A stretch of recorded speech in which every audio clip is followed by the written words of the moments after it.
मधुर मधुर मंगलम मंगलानां सकल निगम वल्ली सतफलम चिद स्वरूपम सकृद विपरिगीतम श्रद्धया हेलया वा भृगुवर नरमात्रम तारे कृष्ण नाम्नि जय राधा रमण हरि जय जय नवल किशोर जय गोपी चित्तचूर प्रभु जय जय माखन चोर कारागृहे बस सदा हृदय मदीये मदभक्ति पाश दृढ़वन धननीश्चलस्सन् त्वं कृष्ण हे प्रलय कोटि सतान्तरेऽपि सर्वस्य चौरहृदयान् नहि मोचयामि देवहंस समारम्भां निम्बभास्करमध्यमाम् अस्मदाचार्यपर्यन्तां वन्दे गुरुपरम्पराम् बलभद्र भगवान की, श्याम सुंदर भगवान की, सांब सदा शिव भगवान की, नवरात्र महोत्सव की, शिव महापुराण की जय जय श्री राधे। हर हर हर महादेव शंभो।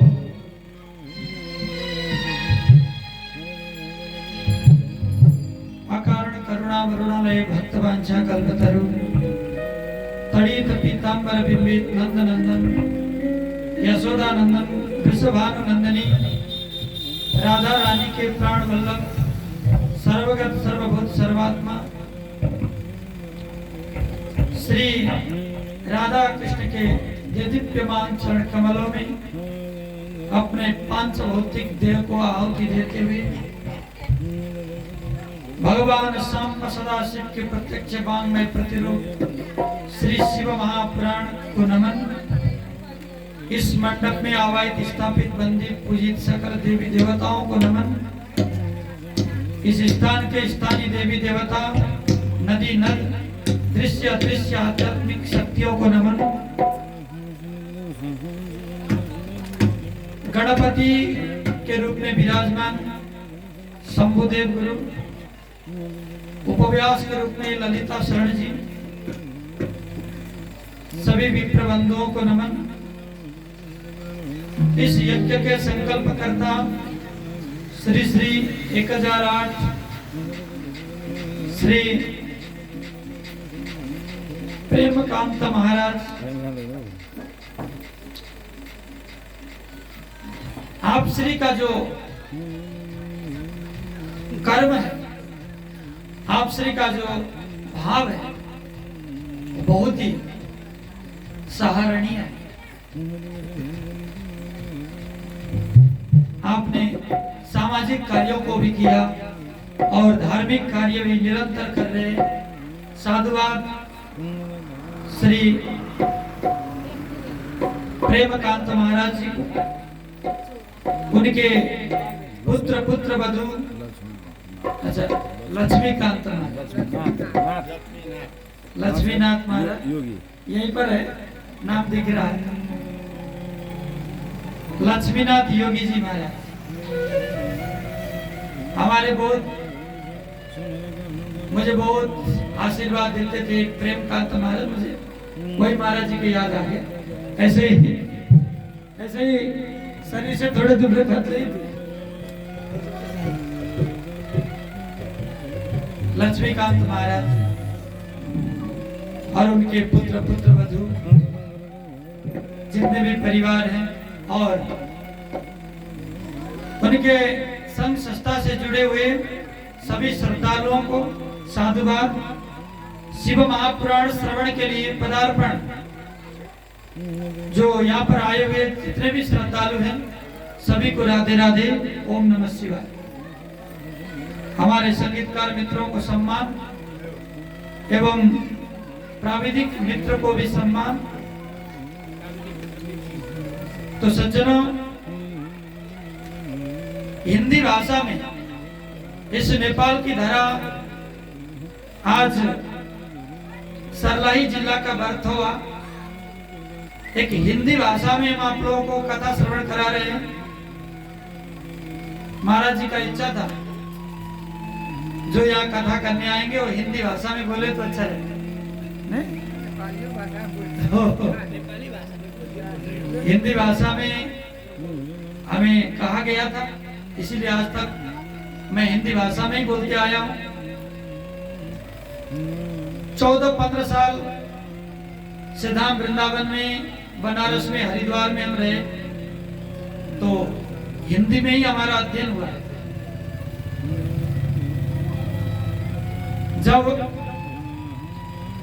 जब तक मैंने आचार्य नहीं किया तब तक मैं वहां पर हिंदी ही बोलता था, हिंदी या तो संस्कृत।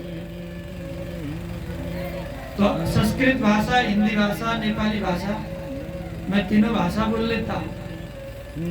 तो आज मैंने हिंदी भाषा में आप लोगों को कथा रसपान कराया। तो अभी थोड़ा थोड़ा नेपाली भी इसमें मिक्स करने से चल जाएगा ना, ठीक। तो हमारा देश नेपाल है, यहाँ की राष्ट्रभाषा नेपाली है, तो मैं थोड़ा थोड़ा नेपाली भी लगाना चाहता हूँ। अभी तक तो नेपाली नहीं लगा, ठीक। तो आज हमने शिव महापुराण के जो दिव्य गाथाओं को दिन में गाया, उनमें से भगवती माता पार्वती का जन्म कथा आज यो नवरात्र में हामी उपस्थित छौं। भगवती माता परम्बा जो जगत जननी माता को नवरात्र व्रत यो सबैभन्दा महत्त्वपूर्ण व्रत हो। हामी हिन्दू सनातनीहरूको लागि यो नवरात्र को व्रत सबैभन्दा महत्त्वपूर्ण व्रत हो। नवरात्र जम्मा 4 हुन्छन्, जसमा चैत्र नवरात्र, यो आश्विन नवरात्र, आषाढ़ नवरात्र और पौष नवरात्र। पौष और आषाढ़ को गुप्त नवरात्र कहा जाता है और शरदीय नवरात्र और चैत्र का नवरात्र, इन नवरात्रों में से भगवती माता परम्बा जगदम्बा पार्वती माता का जन्म चैत्र नवरात्र की 9वीं तिथि में हुआ। तो हमने दिन में इसको सविस्तार वर्णन किया। चैत्र महीना के 9वीं में भगवती माता जगदम्बा की प्राकट्य हुई। लेकिन इस नवरात्र में क्या हुआ?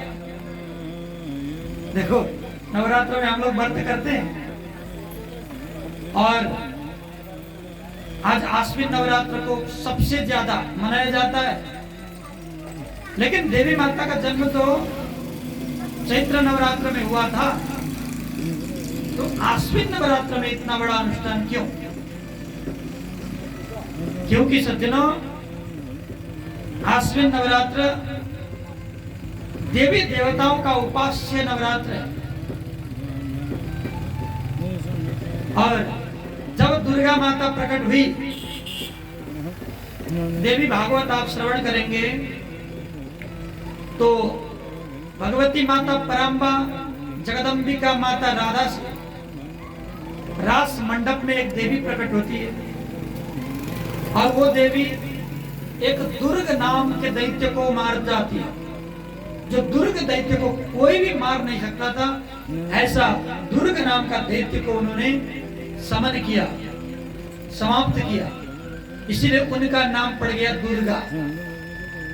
दुर्ग नाम का दैत्य को मारने से उनका नाम पड़ गया दुर्गा। तो वो दुर्गा माता जो प्रकट भई है देवों की शक्ति से, और फिर दुर्गा का दोबारा प्रकट होना हुआ। दोबारा जब निराकार में चली गई तो साकार में लाने के लिए जितने भी देवी देवताएं थे, तो उन्होंने महिषासुर को मारने के लिए, जो स्त्री से ही मरता था वो, ऐसा वरदान ब्रह्मा से प्राप्त हुआ था। इसीलिए महिषासुर को मारने के लिए देवी का निर्माण करना पड़ा। तो सारे जितने भी देव थे सभी के शक्तियों को एक जगह स्थापित किया, उससे एक देवी का रूप दिया और उसको भी दुर्गा यानी कि नवशक्ति के रूप में वो परिणत हो गई और उसने महिषासुर को मार डाला। तो वैसी वो दुर्गा जो प्रकट हुई है वो इसी नवरात्र में प्रकट हुई है। इसीलिए इस नवरात्र को महत्वपूर्ण नवरात्र माना जाता है। बोलो दुर्गे माता की, पार्वती माता की। तो सज्जनों आइए पार्वती माता का इस दिव्य गाथाओं को हम आगे बढ़ाएं। उससे पहले मन वाणी चित्त को एकाग्र करते हुए थोड़ी देर हरिनाम संकीर्तन करें।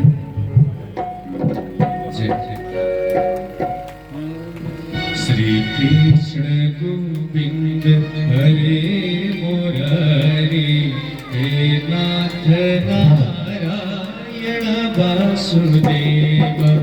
श्री कृष्ण गोविंद हरे मुरारी, हे नाथ नारायण वासुदेव। हे नाथ नारायण वासुदेव, हे नाथ नारायण वासुदेव, हे नाथ नारायण वासुदेव, हे नाथ नारायण वासुदेव। श्री कृष्ण गोविंद हरे मुरारी, हे नाथ नारायण वासुदेव। श्री कृष्ण गोविंद हरे मुरारी, हे नाथ नारायण वासुदेव, हे नाथ नारायण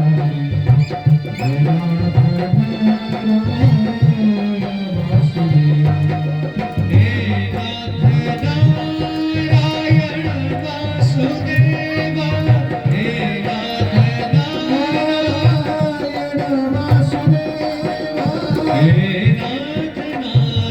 नारायण वासुदेव, हे नाथ नारायण वासुदेव, हे नाथ नारायण वासुदेव।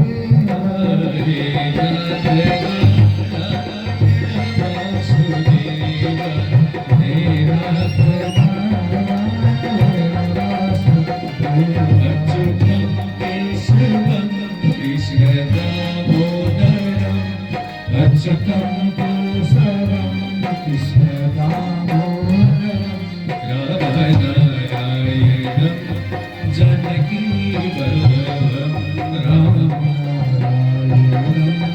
जानकी वल्लभं। कौन कहता है भगवान आते नहीं, कौन कहता है भगवान आते नहीं। तुम मीरा के जैसे बुलाते नहीं, तुम मीरा के जैसे बुलाते नहीं। अच्युतं केशवं कृष्ण दामोदरं, अच्युतं केशवं कृष्ण दामोदरं, रामनारायणं जानकी वल्लभं, रामनारायणं जानकी वल्लभं।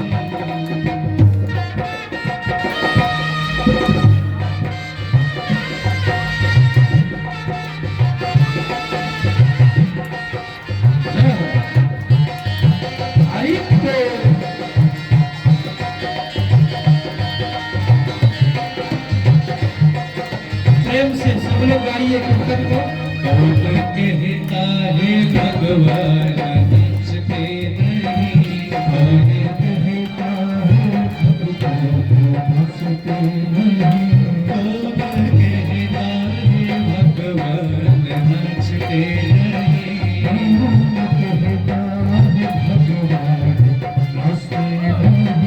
गोपियों की तरह तुम नचाते नहीं, गोपियों की तरह तुम नचाते नहीं।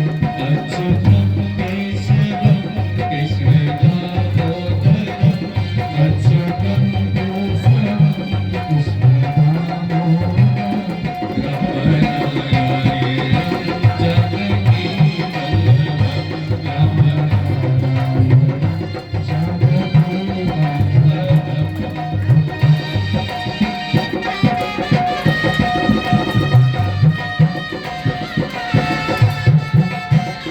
सभी दिन रात के साथ ताली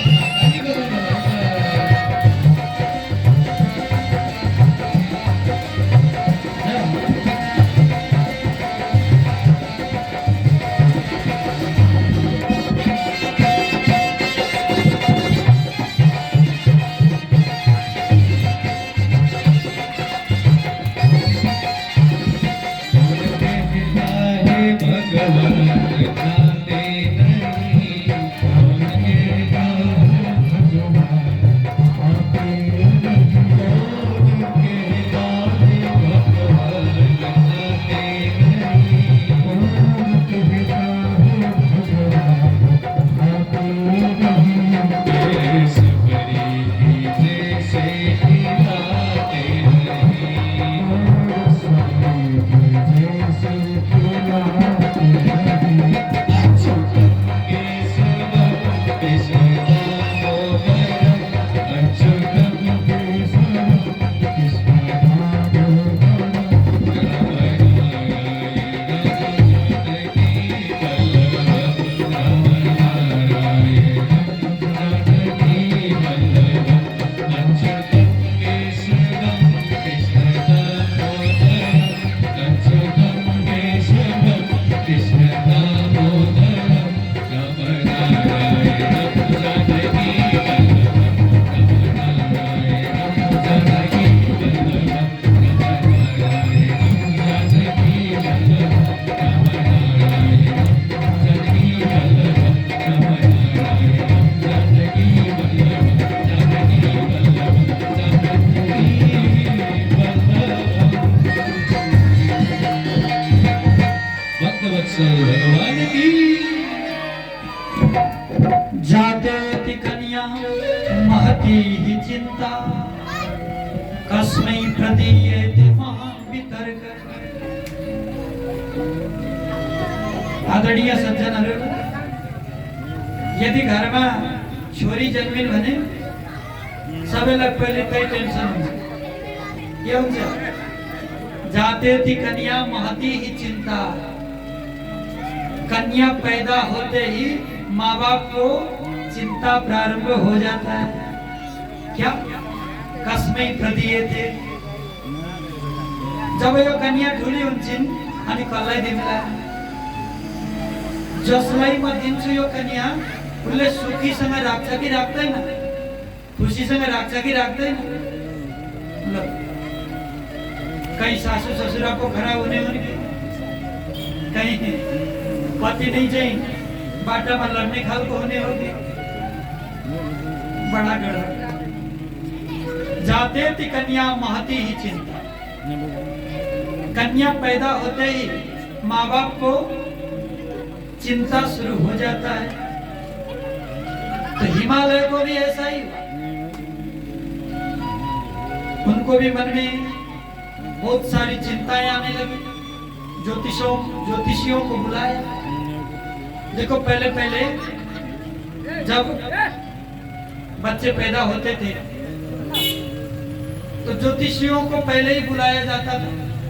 वैसे तो अभी भी होता है। किसी के यहाँ बच्चा पैदा हुआ तो हम लोगों को फोन करते हैं कि गुरुजी देख देना कि कैसा भाग्य लेकर पैदा हुआ है, कोई बालक रहा तो बुरे तो नहीं है। हमें फोन करते हैं। तो पहले पहले राजा महाराजा अपने घर में कोई भी बच्चा पैदा हो तो बहुत सारे ज्योतिषियों को बुलाया करते थे, एक दो नहीं, बहुत सारे। तो बहुत सारे ज्योतिषी वहां पर पहुंच गए। तो सभी विप्र बंधुओं को वंदन करते हुए हिमालय ने पूछा, मत्सुता जातकं ब्रूहि गुणदोपसमुद्भवं कस्य प्रिया भाग्यवती भविष्यति सुता मम। देखो अभी तो पैदा भाई है और पिताजी को चिंता क्या है कि ये बड़े होकर किसकी पत्नी बनेगी, और मेरी जो पुत्री पैदा हुई है उनको कोई बाल ग्रह खराब तो नहीं है, कोई मेरे ऐसे नक्षत्रों में तो पैदा नहीं हुई। देखो गंडांत योग होता है, अश्लेषा, मूल, है नी? ये गंडांत योग वाले नक्षत्र भी होते हैं जो गंडांत में पैदा होता है। कोई पितृदोष, कोई मातृदोष, कोई गृह दोष, कोई मामा के तरफ विघ्न करने वाला, ऐसा ग्रह हो जाता है। कभी कभी ग्रह ऐसे भी होते हैं कि आप पैदा हुए हो उस ग्रह में तो आपके नजर जो है खराब हो जाते हैं। ऐसे ग्रह भी होते हैं, पैदा होते ही आपको बुरा बना देते। तो कोई ग्रह तो ऐसे होते हैं जो बालापन निकालना ही मुश्किल हो जाता है, क्रूर ग्रह होते हैं। तो उन ग्रहों को शांति करना पड़ता है। जब आप एकादश दिवस में नामकरण करते हो तो नामकरण के दिन कोई खराब ग्रह हो तो उसी दिन शांत कर लेना चाहिए। अश्लेषा शांति वगैरह तो उसी समय होता है। देखो अश्लेषा और गंडांत में जो पैदा होते हैं बच्चे, तो उनको एक सूपे में, मतलब नांगलो में तो बच्चा ले राखेर त्यसलाई पहिलो कपडा उडाएर अनि त्यसलाई धागो राखिदिएर अनि गाईको टाङमुनिबाट छिराउनुपर्छ। त्यस्तो खालको विधान छ। गौ वैसे ही हमारी माँ नहीं है, बहुत बड़े से कुदोष है और गंडांत योग है। तो गौ के टांग के नीचे से उसको जब दाएं से बाएं ओर किया जाता है तो सारे बच्चों का जो बाल रोग की समस्याएं हैं वो शांत हो जाती है। किसी के घर में वास्तु दोष है तो घर के अंदर गौ की बच्चिया को डाल दो, उसकी चरण जहां जहां पड़ेगा सारा दोष खत्म हो जाएगा। गौ के चरणों में इतना बड़ा शक्ति है। गौ जहां बजती है वो साक्षात तीर्थ है। आप लोग कहते होंगे कि बनारस के नाम वृंदावन कहाँ है? बता दो आपको वृंदावन का। वृंदावन को कहते हैं ब्रज, है कि नहीं? वृंदावन को क्या कहते हैं? ब्रज वृंदावन। ब्रज कहते हैं गोष्ठ को, गोष्ठ कहते हैं गाय बांधने की जगह को। ग्वाली है ना, उसे ग्वालीलाई नै गोष्ठ भनिन्छ, गोष्ठलाई नै ब्रज भनिन्छ। हुन त ब्रज को बहुत ठुलो अर्थ छ। स्कंद पुराण में ब्रज को अर्थ दिएको छ ब्रजनाथ, ब्रजमित्याहु। सच्चिदानंद घन कृष्ण ब्रजनाथ ब्रज उच्यते। जो सच्चिदानंद भगवान जहां पर चलते हैं उसे ब्रज कहा जाता है। ब्रज का बहुत सारे अर्थ है, लेकिन एक अर्थ से बनता है कि जहां पर गौ रखा जाए वही ब्रज है। ग्वाली यानी कि गोष्ठ को ब्रज कहा जाता है।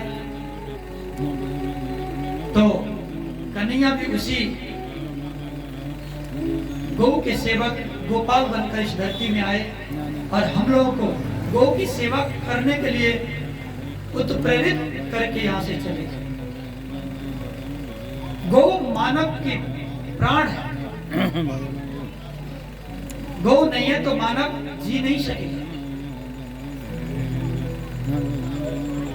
हम जितने भी सनातनी हैं गोमूत्र, गोदुग्ध और दही से ही हमारे सारे कार्य होते हैं। अर्घ बनाओ, चाहे पंचामृत बनाओ, कुछ भी करो तो गौ की आवश्यकता पड़ेगी। इसीलिए सज्जनों, आज गंडांत योग शांति के लिए भी गौ को प्रयोग किया जाता है। तो ऐसे ही कोई गंडांत योग वगैरह कोई बुरी ग्रहों का जो दोष है, कहीं मेरी बेटी में न पड़ा हो, ऐसा देख ले। तो ज्योतिषियों ने खूब देखा, ज्योतिषियों ने उनका जो चीना पत्रा जो बनाया था, तो उसको खूब गौर से देखा। तो ऋषि महर्षि कहते हैं, ऐसा ते तनयामेनी सुधांशो दिववर्धिता आद्य कलाम शैल राजा सर्वलक्षणशालिनी। तुम्हारी जो नन्ही मुन्नी सी कन्या है, इसका नाम होगा पार्वती। पार्वती क्यों? पर्वताः उत्पत्ति, जो पर्वत राज से उत्पत्ति हुई है, इसीलिए पार्वती। पर्वत की पुत्री इसीलिए पार्वती। तो इनका नाम पार्वती नाम से सुविख्यात होगी। इनमें सारे गुण रहेंगे, जो भी स्त्री में गुण है, 32 लक्षण है, सारे लक्षण रहेंगे। स्त्री में गुण, शील, स्वभाव सब कुछ चाहिए होता है। देखो, स्त्रियों का चाल कैसा होना चाहिए? बिल्ली की चाल हो, हिंदा कस्तो हिंड्नु पर्यो भन्दा बिरालो जसरी थाहा नपाइकन सरक सरक डङ डङ डङ गरेर हिँड्छ भने त्यसलाई राम्रो मानिँदैन, गोदो राधे राधे। तो बिल्ली की चाल होनी चाहिए। देखो, मंदस्मिता, कभी भी चेहरे को गुस्सेले नहीं बनाना चाहिए, थोड़ा थोड़ा हंसते नहीं। हंसता हुआ तो बुढ़ा भी बहुत अच्छा दिखता है, रोते हुए बच्चे भी बुरे लगते हैं नहीं, इसलिए हंसना चाहिए। देखो, पहले के जमाने में जो गुस्सा होने के लिए एक अलग सा भवन बनाया जाता था, जिसको कहते हैं कोप भवन। कोई भी स्त्री गुस्से में आ जाए तो कोप भवन में जाना पड़ता था। अपने घर में कोई भी क्रोध से नहीं बैठ सकती थी। लेकिन आज तो हर घर कोप भवन बन गया, तो गड़बड़ तो होगा ही नहीं। तो स्त्रियों को कभी गुस्सा नहीं होना चाहिए। वैसे तो पुरुष को भी गुस्सा नहीं होना चाहिए, विशेषकर। तो उनमें ये भी गुण है कि ये गुस्सा नहीं होती, लेकिन जब गुस्सा होती है तो दुनिया में इसका गुस्सा को शांत करने के लिए कोई भी तैयार नहीं होता। महाप्रलय ला दे, होना भी चाहिए कुछ तो। अरे डरना तो चाहिए ना भाई, इनको ज्यादा मत छेड़ो, ज्यादा मत सताओ, ये गुस्से में आ जाएगी तो पूरी दुनिया पलट देगी। तो थोड़ा बहुत डर तो रहना चाहिए लोगों को, तभी तो डरेंगे। गुस्से भी परमात्मा ने दिया है हमें, रिश्ते के भगवान ने दिए को होइन हामीलाई कोही कोही ठाउँमा देखाउनु नि पर्छ हैन। तो आज स्त्री का सबसे बड़ा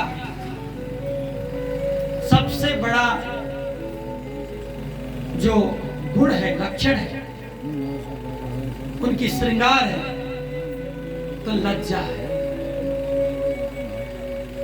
ब्यूटी पार्लर में जाओ, 10 घंटे मेकअप करो, लेकिन चेहरे में लज्जा नहीं, मंदस्मित नहीं, तो सारा मेकअप धरा का धरा रह जाएगा। बोलना पड़ेगा राधे राधे, और जोर से बोलो ना। आप जिसका चेहरा खिला हुआ तो उसको मेकअप की जरूरत नहीं पड़ेगी, वो तो वैसे ही सुंदर दिखेगी। लेकिन जो तनाव में रहती है, और गुस्से में रहती है तो जितना भी लीपापोती करो अच्छा नहीं दिखेगा। इसीलिए कुदरती सुंदरता है लज्जा, कुदरती सुंदरता है आपकी हंसी। इसीलिए अपने दुख को इतना महंगा बना दो, पैसा देकर भी कोई देख न सके, और खुशी को इतना सस्ता बना दो कि हर कोई को दिखाई देगा।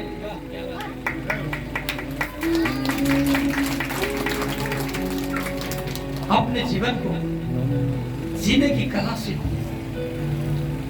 उसी कला से हम लोग इस संसार से भोग भोगते हुए, मौज करते हुए फिर परमात्मा के भी घर आनंद से पहुंच पाएंगे। तो सज्जनों,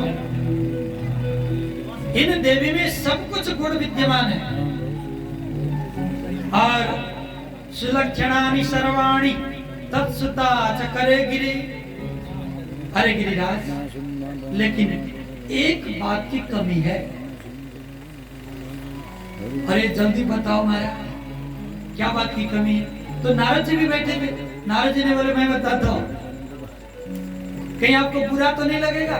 बोले नहीं नहीं, बता दो, जो दिखता है वही बता दो, हम कभी बुरा नहीं मानने वाले हैं। तो आज नारद जी बता रहे हैं, तुम्हारे जो दामाद होंगे, इस कन्या का जो पति होगा वो पति बड़ा विचित्र का होगा। कैसा होगा महाराज? योगी नग्नो गुणो कामी मातृता तपिवर्जित अमानो शिववेशश्च पतिस्तस्य किलेदृशा। इसका जो पति होने वाला है वो एक योगी होगा, उसमें काम वासना नहीं होगा, वो अकामी होगा। और सबसे बड़ी बात है, उसके कोई माँ बाप किसी को पता नहीं होगा, माँ बाप किसी को पता नहीं होगा, गोत्र किसी को पता नहीं होगा, शरीर में वस्त्र तो पहनेगा ही नहीं, पूरा नग्न रहेगा, बाल को कभी संवारेगा नहीं, पूरा जटाजुट वाला रहेगा, शरीर में भभूति धारण करने वाला वो शिव रहेगा। तो आज मैना कहती है कि बाबा जी कितना पैसा लगता है लगने दो, नहीं कितना सामग्री चाहिए वो भी लिखवा दो, लेकिन इस ग्रह को आप कटा दो, मुझे ऐसा दामाद नहीं चाहिए। मुझे दामाद कैसा चाहिए? देखो, वास्तव में देखा जाए तो कन्या कैसे पुरुष को चाहती है, और माँ अपने दामाद कैसा हो जैसा चाहती है। ऐसा व्यक्ति मेरा दामाद हो। कौन सा ऐसा व्यक्ति होगा माँ के लिए जो दामाद बनाना चाहती हो? तो एक श्लोक से सुनिए आप। परम्परते कन्या माता वित्तम पिता कुलम बांधवा मानमिच्छन्ति मिष्टान्नम इतरे जना। कन्या को क्या चाहिए? देखने में सुंदर हो, रास्ते में जब पति पत्नी साथ में चल रहे हो तो देखो कितना अच्छा पति मिला उसको, कम से कम 2 सखियां चर्चा तो करे। सुंदर होना चाहिए बस। कन्या के लिए जो दुल्हा उसको मांगने के लिए आता है, बस सुंदर दिखना चाहिए, कन्या के लिए इतना ही है। लेकिन माँ इतना ही नहीं, माँ और आगे सोचती है, अच्छा होने से कुछ नहीं होता, धनवान नहीं होगा तो जितनी मुसीबतें मैंने झेली है घर में, तो इसको भी उसी मुसीबतों का सामना करना पड़ेगा, है कि नहीं? घर को घर जो कसरी टाल्न पर्छ तो आमाहरूलाई नि थाहा छ नि, होइन? त्यसैले मेरो हुनेवाला ज्वाइँ चाहिँ राम्रो पैसावाला होस्, छोरीले दुःख नपाओस्। माता वित्तम पिता कुलम, तो माँ तो पैसा वाला दामाद चाहती है, लेकिन पिता पिता चाहते हैं कि कैसे घराना का लड़का है पता नहीं, अरे हम इतने बड़े घराने के हैं तो बड़े घराने से ही हमारा रिश्ता होना चाहिए। कहीं घराना खराब हो गया तो समाज में मेरी मुंह भी दिखाने लायक नहीं रहूंगा। तो पिता तो कुल देखते हैं, घराना देखते हैं। तो बंधु बांधव क्या चाहते हैं, रिश्तेदार आप तो लोग क्या चाहते हैं? बांधवा मानव इच्छन्ति, भाई कहीं शादी विवाह में, कहीं पूजा पाठ में, कहीं चौक चौराहे में मिल जाएंगे तो ये हमारे आदमी है बोलकर थोड़ा सा नमस्कार कर दिया तो हो जाएगा। हमें क्या चाहिए? उसके घर में ना पैसा देना है ना हमारे घर में कमा के वो देगा। हमें चाहिए कि हमें भी इज्जत करे, कहीं भी मिल जाए तो अपने ही आदमी ऐसा बोलकर कुछ दो शब्द बात करें।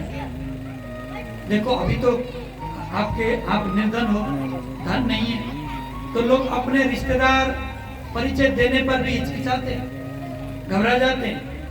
हाँ है कोई दूर के रिश्तेदार बता देते हैं, हमें पता। मुझे याद है जब हम हरिद्वार में पढ़ते थे, एक पिता की रोती हुई वो आंसू मुझे अभी भी याद है। उनका बेटा वहां का बहुत बड़ा आदमी बन गया था। वो नेपाल में बताऊंगा तो नहीं चला, ये तो नेट में भी चल रहा है, तो छवि गुरु यूट्यूब चैनल में भी चल रहा है, तो मैं बताऊंगा तो नहीं। नेपाल का ही वो लड़का था। तो हरिद्वार में हम लोग पढ़ते थे साथ में, लेकिन वो बहुत बड़ा आदमी बन गया वहां पर। तो पिताजी मिलने के लिए चले गए, उनकी माँ चल बसी। तो पिताजी अब बेटा हरिद्वार में है, तो हरिद्वार में जो बेटा है उसको लेके आया जाए, नेपाल में कुछ किया जाए। तो पिताजी ने बहुत सपने बेटे के लिए देखा होगा और बेटे को लेने के लिए हरिद्वार में चले गए। तो पहाड़ से गए थे, यात्रा सफर में, भाई सफर में लोग कैसे कपड़े पहनते, जैसे भी कपड़ा पहनो तो गंदे तो होना ही, इतना लंबा सफर तो थोड़ा सा गंदे गंदे कपड़े से पहनकर, वेशभूषा भी थोड़ा अलग सा था। तो ऐसे वस्त्र कपड़े पहनकर गए थे। तो बेटे से मिले, खूब बतिया, और किसी ने पूछा कि महाराज जी ये कौन है? तो उसने कह दिया नहीं हमारे गांव से आया है, हमारा सर्वेंट। तो बेचारे पिताजी तो पढ़े लिखे नहीं थे, तो सर्वेंट का मतलब पिताजी होता होगा, पिता होता होगा। तो सबको नमस्कार किया, बेटे ने परिचय दिया है मेरा। तो बाद में वो पिताजी किसी से पूछा कि सर्वेंट का मतलब क्या होता है, तो लोगों ने बताया कि सर्वेंट का मतलब तो नौकर होता है। मेरा घर का नौकर बता दिया, परिचय दिया ना उसने। तो लोगों को क्या परिचय दिया अपने पिताजी को? ये पिताजी नहीं है, तो मेरा घर का सर्वेंट है, नौकर है। जब पिताजी को पता चला कि बेटा ने नौकर कहा है, लोगों से परिचय देते समय मुझे नौकर बना दिया, तो ऐसे रोए, ऐसे फुट फुट के रोए। तो कहते हैं मुझे क्या पता, मुझे ऐसा भी दिन देखने को मिलेगा। तो पिताजी को आंखा को आंसू, मला अहिले पनि झलझली याद आउँछ। हृदय ती पिताजीले केही पनि एउटा अन्नको दानो पनि नखाए, जस्तो आको घर त्यस्तै फर्कियो। चाहिँदैन बरु यस्तो छोरो, बरु यतै जाओस्, त्यसुकै होस्। यस्तो छोरो हुनुभन्दा बरु नभएकै नि।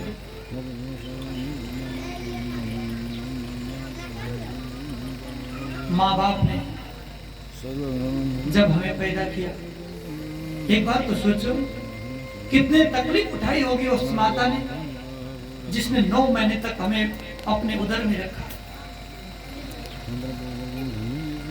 कितने तकलीफ उठाई होगी उस माँ ने, जो बचपन में हम सारे बिस्तर गंदे कर देते थे।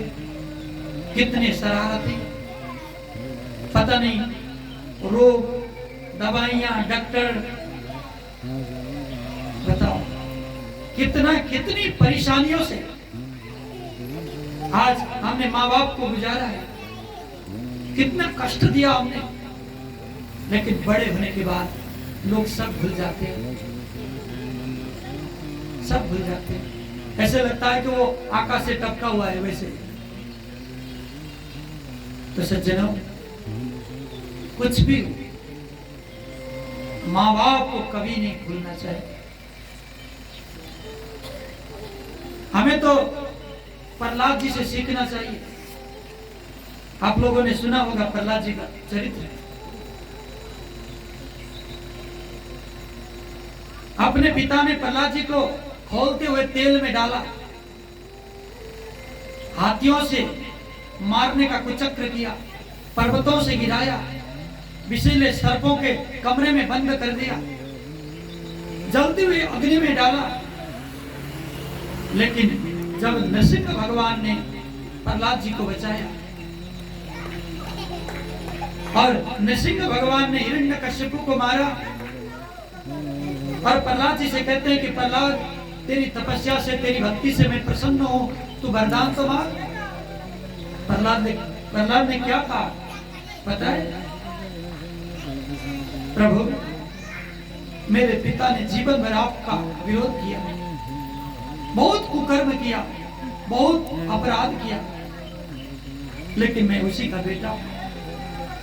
मैं पितृ ऋण से कभी उड़ने नहीं हो सकता हूं, ये मेरा मानना है। पिताजी जैसे भी थे, लेकिन प्रभु, यदि आपकी कृपा हो, मुझे कुछ देना चाहते हो तो मेरे पिताजी को मुक्ति दो, मेरे पिताजी को मुक्ति दो, बस, और मुझे कुछ नहीं चाहिए। बेटा हो तो प्रहलाद जैसा। आज ठाकुर जी की आंखों में आंसू आया कि बेटा, जिंदगी भर तुझे तड़पाया तेरे पिता ने, लेकिन तू है कि अपने पिता का मुक्ति चाहता है। प्रहलाद जी कहते हैं, मेरा दो बाप नहीं है, बाप तो वही है जैसा भी। इतने दुष्ट बाप को भी प्रहलाद जी सेवा करना चाहते हैं, लेकिन आज थोड़ी सी बातों में बेटा पिता को डांटने लगता है, पिता को मारने लगता है, पिता को घर से बाहर निकालना चाहता है, माँ को रुलाता है। एक ऐसी नौबत आ गई, हमारा समाज कहां जा रहा है? इसीलिए सज्जनों, हर बात को भूलो, लेकिन माँ बाप को कभी भूलना नहीं चाहिए।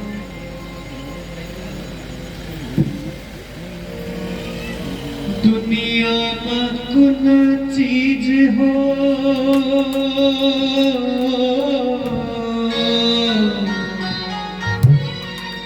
दुनिया में कुन चीज हो, यहाँ पाई देगा, सब कुछ पाई छाई बनी हो।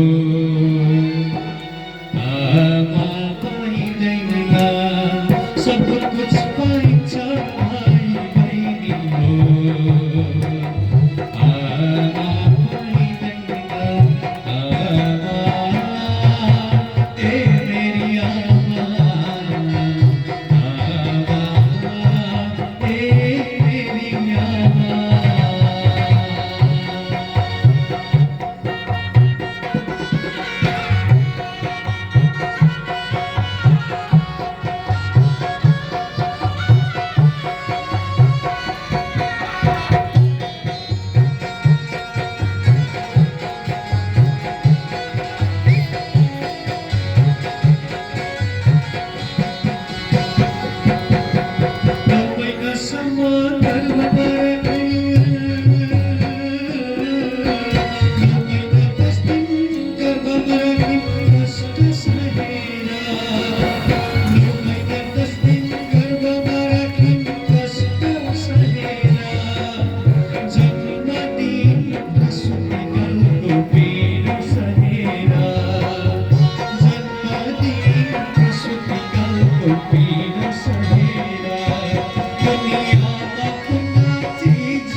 सभी का अपना अपना हमार को जय हो।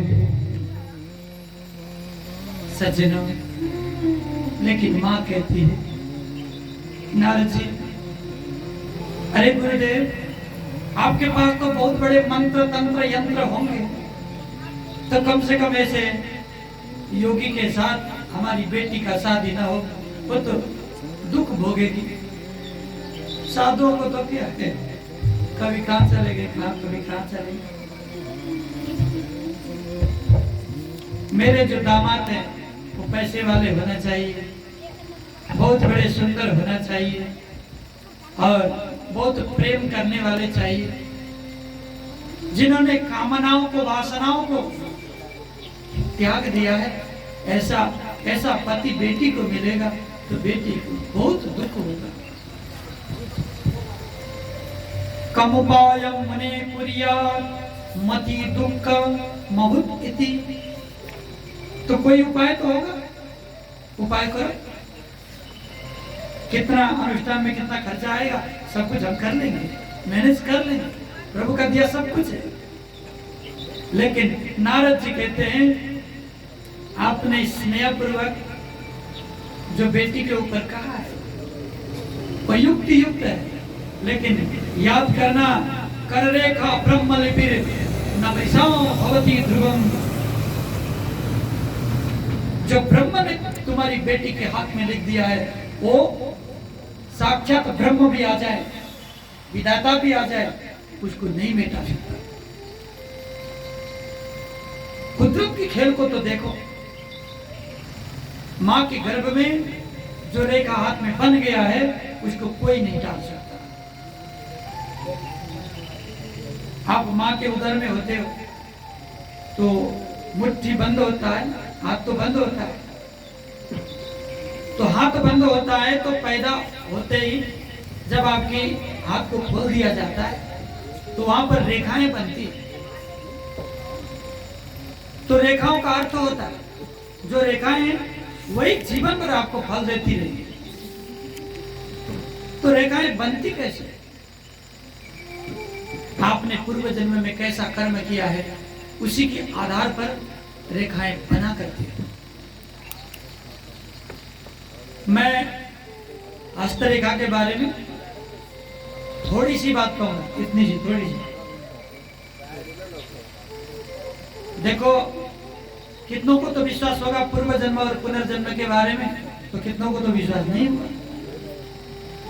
पूर्व जन्म में आपने जो कर्म किया है, उसी का परिणाम आपको इस जन्म में भोगना पड़ता है। तो देख लो, नहीं तो आपके हाथ में देखो, इस हाथ में जो ये अंगुष्ठ है, ये अंगुष्ठ के बगल से एक रेखा निकलता है और तर्जनी और अंगुष्ठ के बीच में जाकर अंत्य होता है। उसको कहते हैं जीवन रेखा। वो रेखा में ज्यादा से जाली बना हुआ, टूटा फूटा है, वो रेखा खंडित है, तो निश्चित रूप से आप रोगी होंगे, दीर्घ रोग आपके पास होगा। यदि बहुत ज्यादा खंडित है तो आयु भी आपकी बहुत छोटी होगी। लेकिन वो रेखा गाढ़ी है, लाल कलर की है, तो आप कैसा भी रोग लग जाए, लेकिन रोग को कुछ भी बिगाड़ नहीं पाएगा, क्योंकि आप निरोगी रहोगे। छोटा सा जिसके हाथों में ये अंगुष्ठा थोड़ा सा मोटा हो और एक रेखाएं चारों ओर जाती हो, तो उसको किसी न किसी कारण जेल जाना पड़ेगा, या तो तर्जनी में हो या अंगुष्ठा में। देखो, एक 3 रेखाएं होते हैं अक्सर हमारे हाथ में, नहीं तो सब लोग अपने अपने हाथ देख लो, 3 रेखाएं होते हैं। तो 3 रेखा में एक रेखा ऊपर की ओर चली जाती है, जो मध्यमा और तर्जनी के बीच में, और एक रेखा तर्जनी और अंगुष्ठ के बीच में चली जाती है, और एक रेखा बीच में निकलकर इसी जीवन रेखा में मिलती है। जिसका रेखा मध्यम रेखा, बीच का रेखा जाकर जीवन रेखा में न मिलकर वो अलग ही अंत हो जाती है, तो निश्चित रूप से वो दिमाग के कमजोर हो, निश्चित रूप से उसको कोई बहुत टेंशन वाली बात सुनाओगे तो उसका दिमाग खराब हो जाएगा। देखो, ये तो परमात्मा ने दिया हुआ, हमारे रेखा में सब कुछ लिखा है, लेकिन पढ़ना हमें नहीं आता, बात इतना ही है। ये तो मैंने 2-3 बार आप लोगों को विश्वास दिलाने के लिए कहा है, सारा कुछ हमारे हाथ में लिखा है। लेकिन लिखने वाला कौन है भाई? लिखने वाले आपका कर्म है।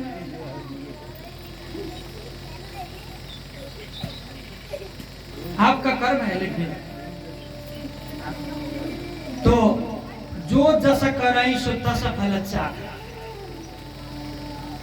जिसने जैसा कर्म किया है वैसा ही फल उसको मिलेगा।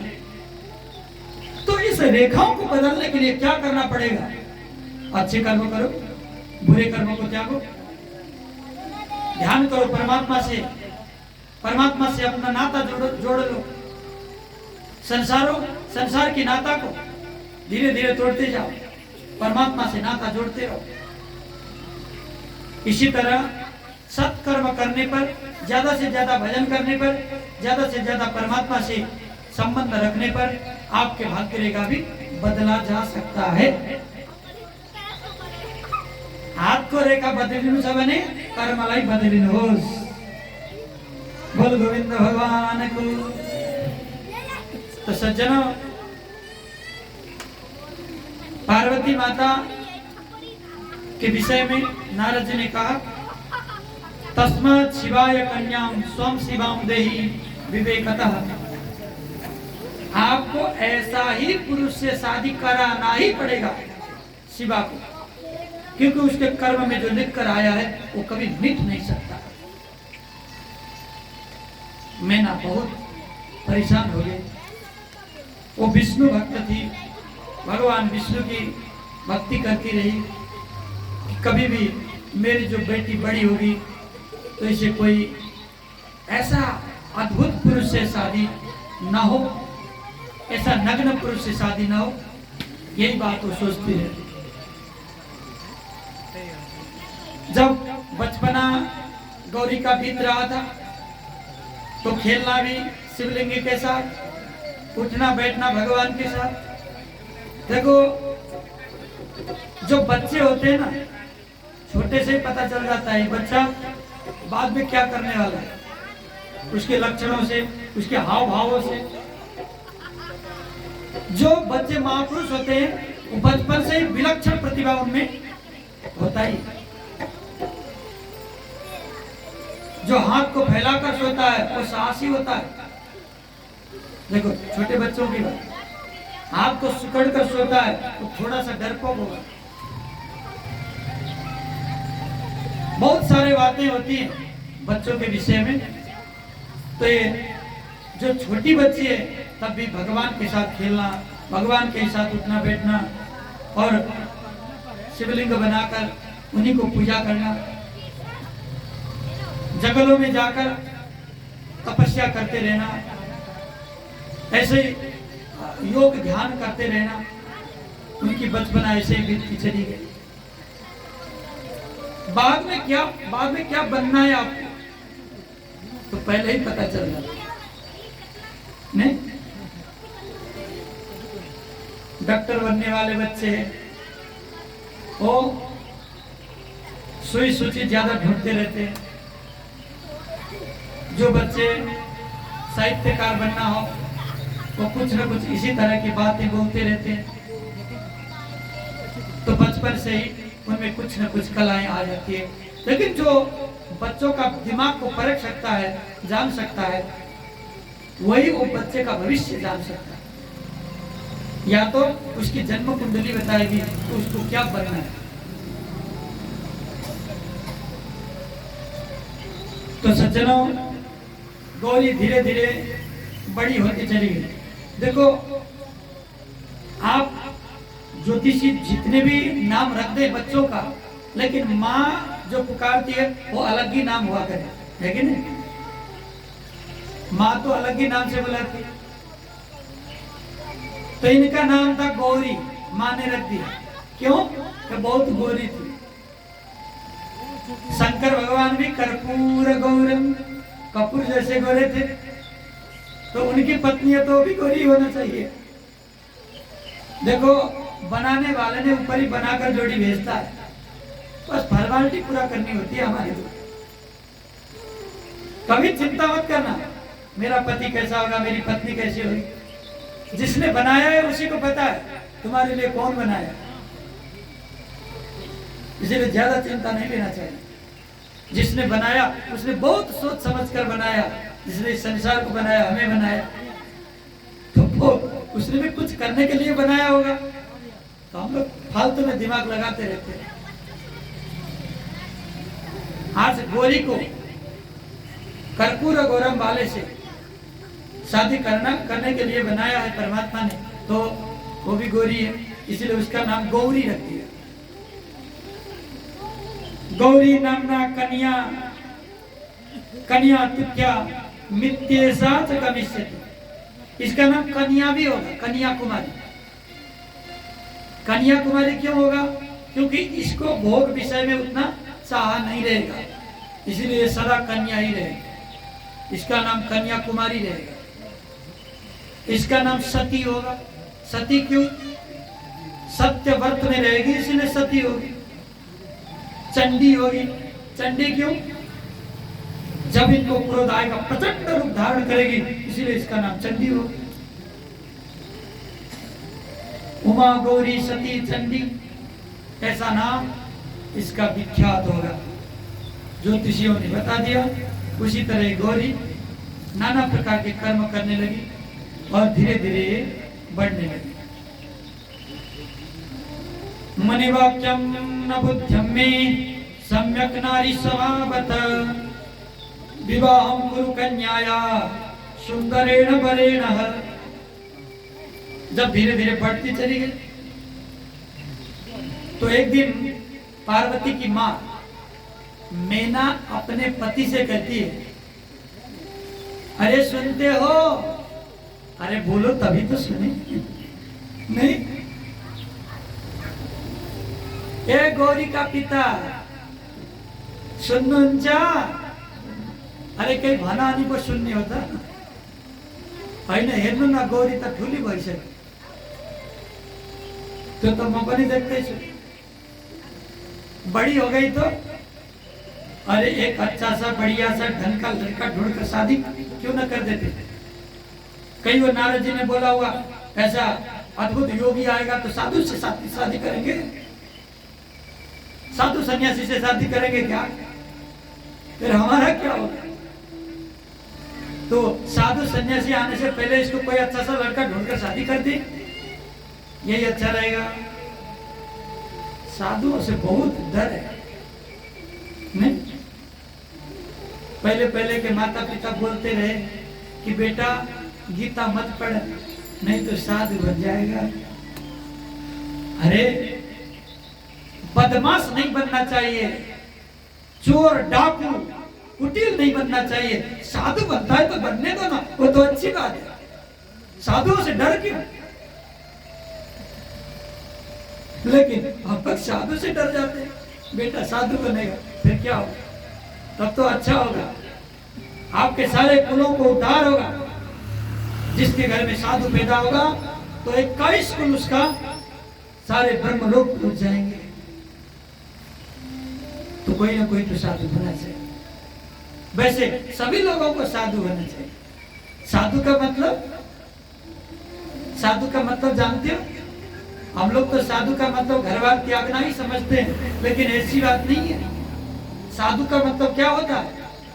देखो, साधु का समास करो, साधनोति परम परमात्मानम असौ साधु, साधनोति परम शिवम इति साधु, साधनोति परम परमात्मानम श्री कृष्णम असौ साधु। जो भगवान की साधना करे वो साधु, जो शिव का साधना करे, जो कृष्ण का साधना करे, जो राम का साधना करे, साधन क्षेत्र में जो लगा है वो साधु है। तो साधु तो हर किसी को बनना चाहिए। साधुता हर प्राणी में होना चाहिए। जिसमें साधुता होता है उस प्राणी का सब जगह उसका महत्व और बढ़ जाता है। तो मानव भी जो साधु पुरुष होता है, सज्जन होता है, समाज में उसकी बहुत बड़ी इज्जत हुआ करती है। इसीलिए सज्जनों, साधु तो हर किसी को बनना चाहिए। बोलो राधे राधे। कहीं भी नींद देवी ने आक्रमण तो नहीं किया, रात का समय है ना, इसीलिए बोलते रहो, राधा का नाम लेते रहो। ये तो नवरात्र का व्रत भी चल रहा है, इसी में उपासना भगवती पराम्बा, सभी देवों की देवी भगवती माता राधा, उनके नाम लेते रहना चाहिए। जोर से बोलो एक बार, राधे राधे। तो सज्जनों, तो मैना खूब बातें बना कर कहती है, प्राण प्रिय सुता में ही सुखिता स्थास्तया प्रिय, सद्वरम प्राप्य सुप्रीता तथा कुरु नमोस्तुते। अरे मेरे पतिदेव, जो मेरे गौरी है, मेरे प्राण से भी प्यारी है, इसके बिना मेरे जीवन में कोई नहीं है। तो मेरी पुत्री को कोई अच्छा सा वर ढूंढकर आप शादी कर दीजिए, तो खुशी खुशी मैं मर सकती हूँ, नहीं तो मेरा बुढ़ापा चिंता में चला जाएगा। इसीलिए कुछ तो करो। हिमालय कहते हैं, सिणुतम में नके देवी यथार्थम वक्मि तत्वता, भ्रमम त्यजम निर्वाक्यम विततम न कदाचन। अपने मन को, भ्रम को त्यागो देवी। मुनियों का, ऋषियों का, ब्राह्मणों का जो वाक्य है वो कभी मिथ्या नहीं होता, मुझे विश्वास है। मेरी पुत्री का पति वही होगा जो उसके भाग्यों में लिखा है। उसके भाग्य में एक योगी लिखा है तो योगी ही सही, हम उसी को दामाद बना लेंगे। इतना चिंता क्यों करती हो? देखो, चिंता कभी नहीं करना चाहिए। चिंता और चिता दोनों में क्या भिन्नता है बताओ?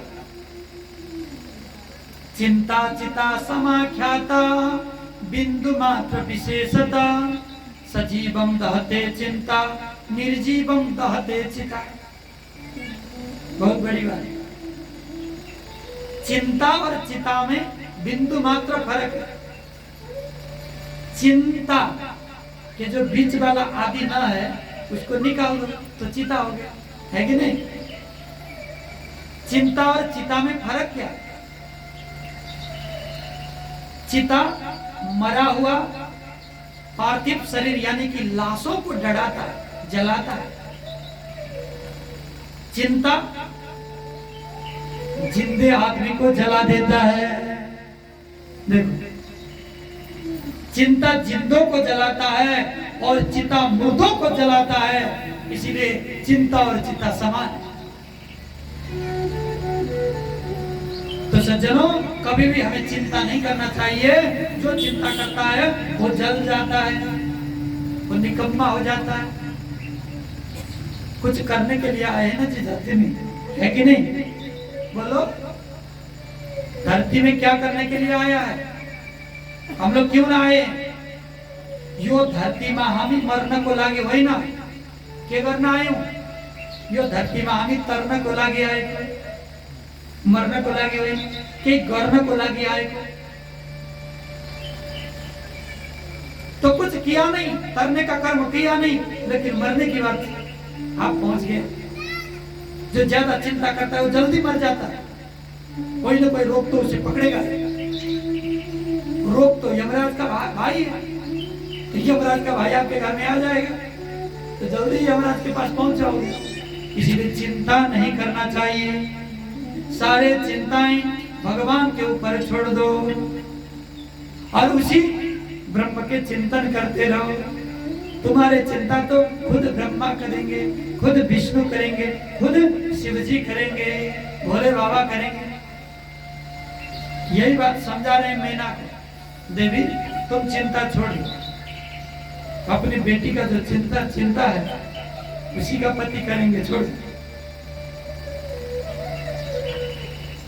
माता शृणु महाप्राज्ञे अद्यनेज्ञ मुहूर्तके रात्रो दृष्टो मया स्वप्नम बदामी च कृपां कुरु।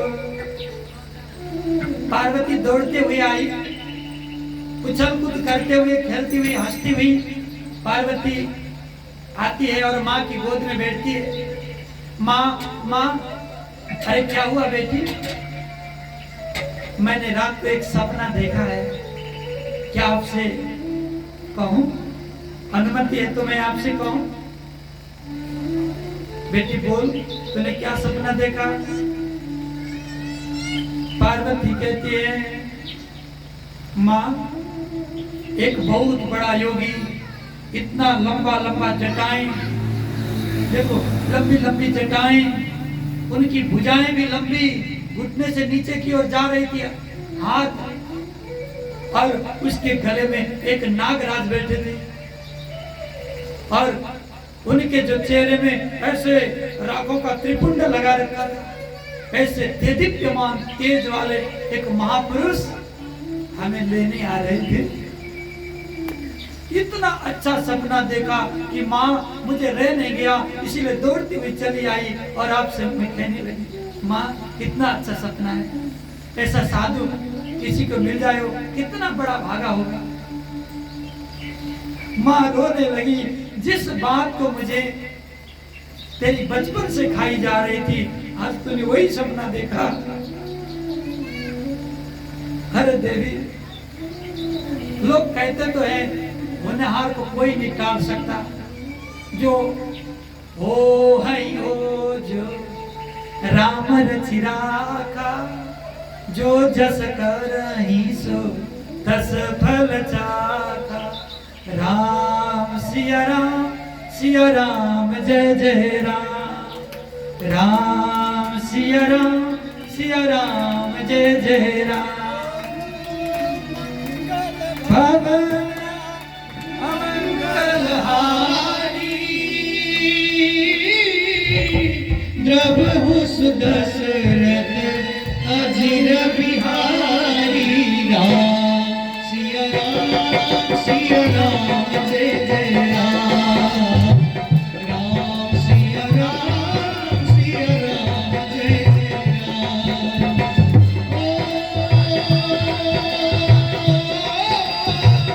रघुकुल रीत सदा चली आई, प्राण जाए पर वचन न जाए, राम सिया राम जय जय राम, राम सिया राम जय जय राम। मंगल भवन मंगलहारी, प्रभु सुदशरथ अजिर बिहारी, राम सिया राम जय जय राम, राम सिया राम जय जय राम। हो हयो जो राम रचिरागा, जो जस करहि सो तस फल जा। है कि नहीं? राम जी ने हमें क्या करना चाहा, एक दिन वही होकर रहेगा। इसीलिए सज्जनों, मैना भी चुप हो गई, कुछ न बोल सकी, आंखों से अश्रुधारा बहने लगे। मैं क्या कर सकती बेटी, तूने तो सपने भी देखा, तो मेरे दिल को दहलाने वाला देखा। आगे यहाँ पर भगवान श्री शिव ने अपने परम्बा जगदीश्वरी भगवती माता सती को पार्वती होते हुए सपने में देखा। देखो नेटवर्क तो चला ही जाता है? सब जगह वाईफाई लगा है तो नेटवर्क तो चला ही जाता है। याद करना सज्जनों, आज ये पूरे पृथ्वी में जिसको तुम हृदय से बहुत चाहते हो, दिन रात जिसको याद करते हो, वो जहां भी बैठा हो सपने में आपको देखता ही रहेगा।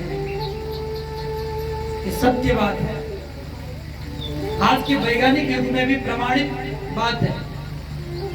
जिसको आप हृदय से चाहते हो और हृदय से जिसको स्मरण करते हो, वो व्यक्ति आपको सपने में जरूर देखता है। तो माँ पार्वती इतने दिल से, दिमाग से भगवान को स्मरण कर रही है, तो भगवान शिव को भी तो दिखना चाहिए। तो उन्होंने भी पार्वती को देखा। तो सज्जनों, आज भगवान भोलेनाथ जब भी आंख बंद करके देखते हैं तो अपनी सती पार्वती के रूप में लाल लाल वस्त्र पहनी हुई, लाल लाल साड़ी पहनी हुई, दिव्य मुकुट पहनी हुई और बढ़िया बढ़िया मालाओं से सजी धजी और बाजुओं में, पैरों में नुपुर छमछमाती बजाती हुई अपने आगे पीछे दौड़ रही है, ऐसा देखने लगे। जब भी आंख बंद करते हैं उसी पार्वती का दिव्य झांकी अपने आगे आ जाता है। तपस्या नहीं कर पाते, तपस्या में विक्षेप हो गया। अरे मैं ये क्या देख रहा हूं, अरे सती तुमको गए हुए तो सदियों हो गया, लेकिन आज मैं तुम्हें क्यों देख रहा हूं। तथा विचार्य सुधिया धृत्वा सुखितनुच्छिति आविर्बभूव तत्रैव भयमानीय शंकरात्। जब अंतर्दृष्टि से देखा तो हिमालय की पुत्री बनकर अपनी अर्धांगिनी जो सती है, बहुत प्यारी सी नन्ही सी मुन्नी सी एक बच्ची के रूप में प्रकट भई है। जैसे ही आंख बंद करके अंतर्दृष्टि से देखा है तो शिव जी को ऐसा हुआ कि मैं कब हिमालय जाऊं और अपने प्रीतम को देखूं, प्रीतमा को देखूं। मन व्याकुल हो उठा और भगवान शंकर कैलाश में रह नहीं सके। एक साधु का भेष धारण किया, लंबे लंबे जटाएं हैं, बागंबर पहने हैं, हाथ में कमंडल लिया, त्रिशूल हाथ में लिए हैं और भोले के नाम लेते हुए आज कैलाश पर्वत में आए। बम बम भोले। हिमालय ने देखा, अरे ये बाबा तो कभी दिखा नहीं मुझे, ये कैसा अद्भुत बाबा है। आज हिमालय कहते हैं, देव देव महादेव कपर दिन शंकर प्रभो तस्यैव लोकनाथेन पालितं भुवनत्र। पहचान लिया भाई। अरे आप तो मुझे लगता है आप देवों के भी देव महादेव हो। जिसने इस विश्व को, इस संसार को बनाया वही ब्रह्म आप हो। मैंने पहचान लिया। प्रभु नमस्ते देव देवेश योगी रूप धराय च निर्गुणाय नमस्तुभ्यं सगुणाय विहारिणे। अरे निर्गुण परमात्मा, अरे योगियों के भी योगी प्रभु, आपको मैंने पहचान लिया। आज मुझ जैसे एक अभागा आपके दास को अनायास दर्शन कैसे दिए प्रभु। आज मेरा भाग्य जग गया, मेरे पितर तृप्त हो गए, मेरा कुल धन्य हो गया, मेरा जीवन सफल हो गया, जो आज मेरे दृष्टिगोचर आप हो गए प्रभु। भोले के चरणों में नतमस्तक हो गए। परिपूर्ण च गुणाधाय विकाराय रहिताय ते नमो अहीनाय विहाय वीराय परमात्मने। हे धीर, हे सर्पों का पति, हे पशुओं का पति, जीवों का पति, धरा का पति, पूर्ण ब्रह्म परमात्मा, आप निर्गुण होते हुए भी आज हम जैसे भक्तों को कृपा करने के लिए सगुण और साकार रूप में विराज रहे हो, विचर रहे हो। आप श्री के चरणों में इस दास का कोटि कोटि बंधन स्वीकार करें। आज हिमालय ने बंधन किया और कहते हैं, मम भाग्योदया देव त्वमां गतैव प्रभो सनातन कृतवान् मां त्वं वर्णितो दीनवत्सल। मैं एक अनाथ को सनात कर दिया प्रभु आपने। मैं तो सोचता था मेरा कोई नाथ नहीं है। देखो, कोई साधु, कोई सन्यासी, कोई बहुत बड़ा विद्वान आचार्य यदि दिखाई दे तो समझ लो मुझे ब्रह्म प्राप्ति होगी। ऐसे महापुरुष को घर में ले जाना चाहिए।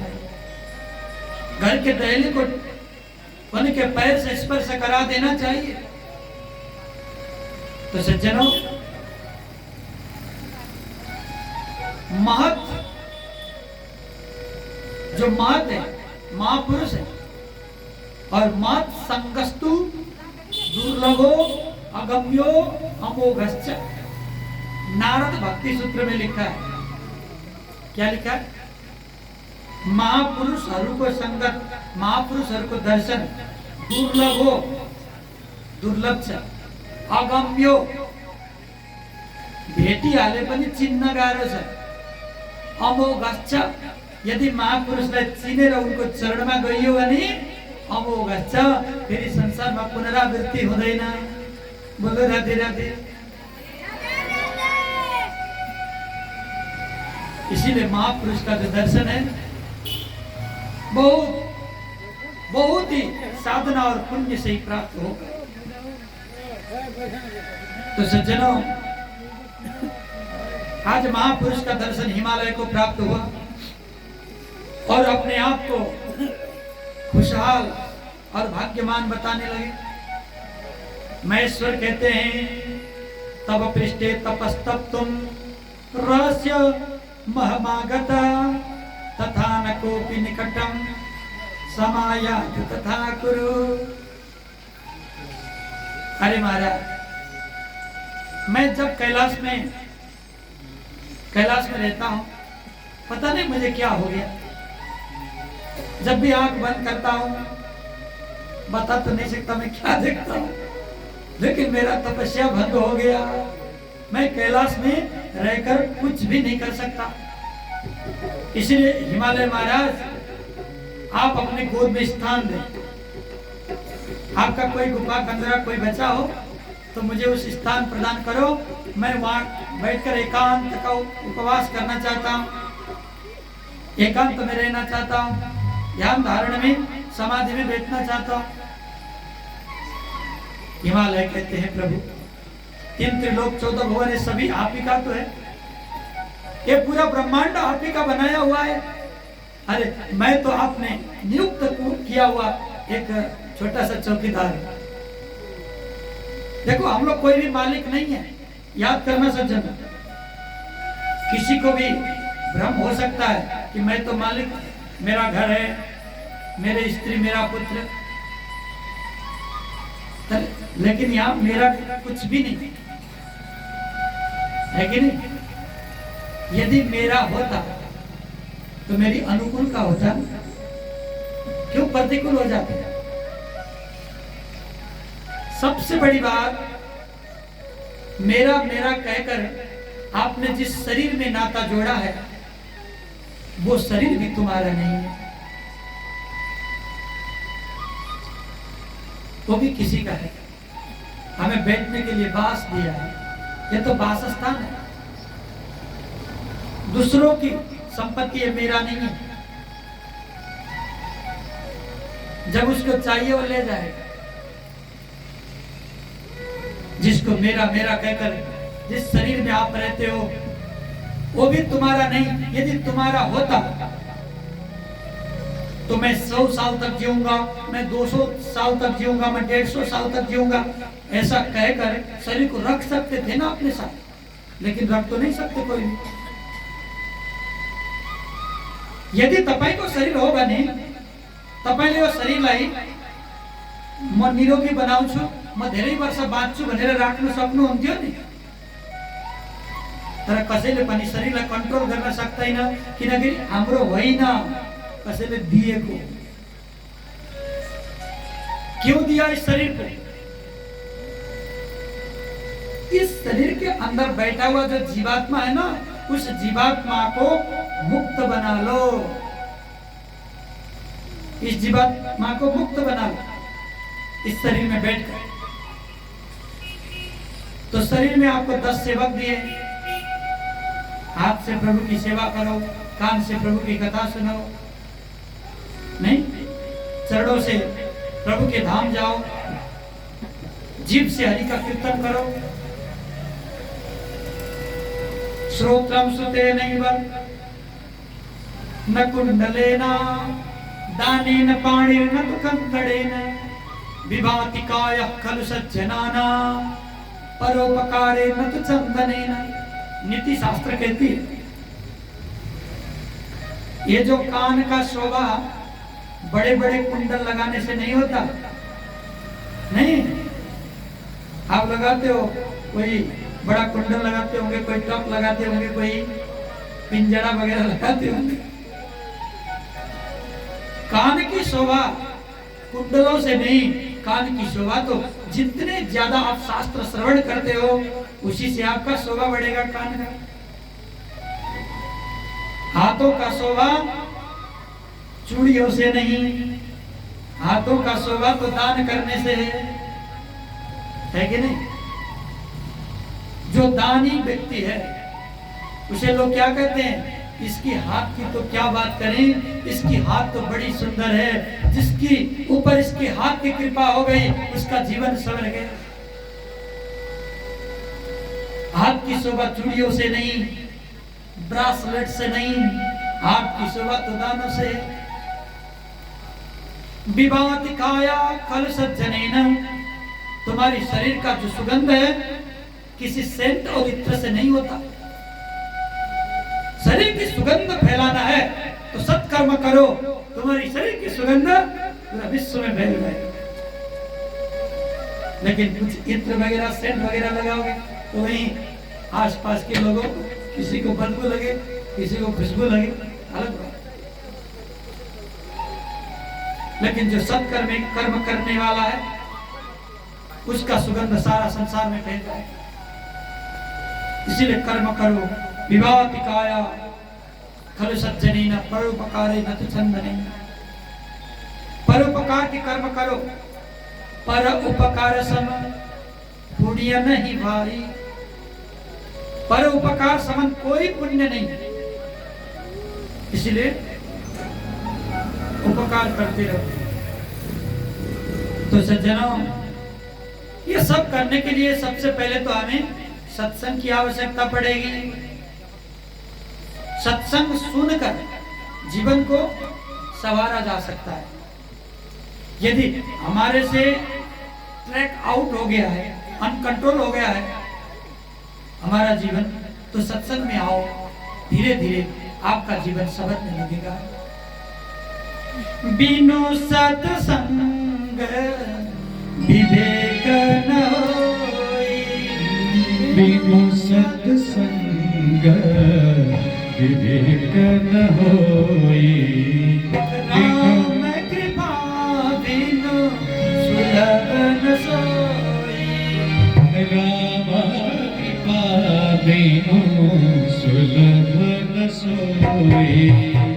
बिनु सत्संग विवेक न होई।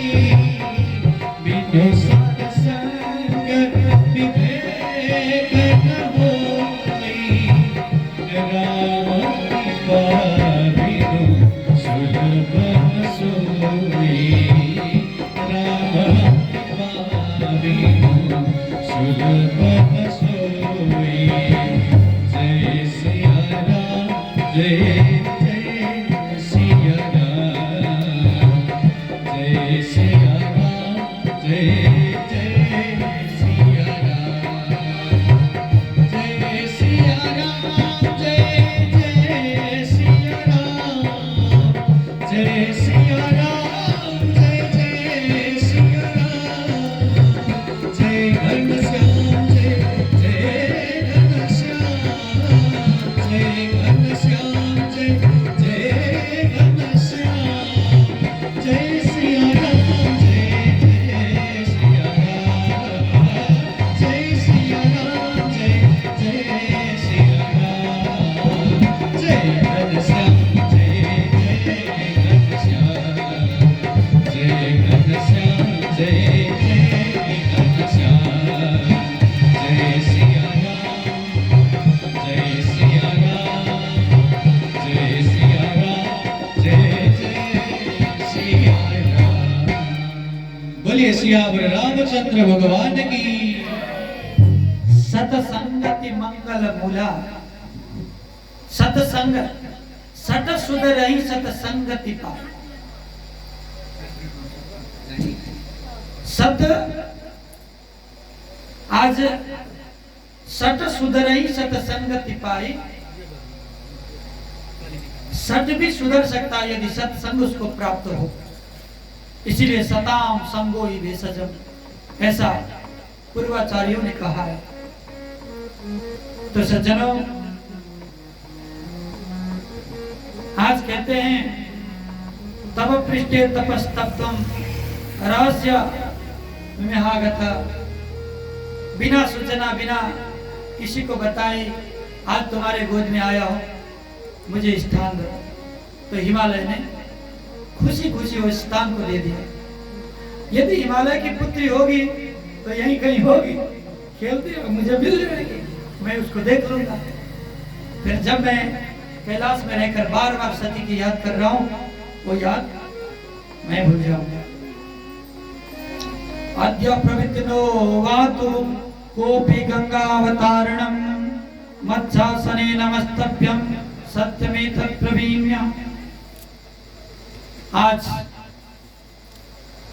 गंगा के जो मालिक है, ऐसे भगवान भोलेनाथ को स्थान हिमालय ने दिया और हिमालय के कंदराओं में भगवान भोलेनाथ बैठकर एकांत सेवन करने लगे।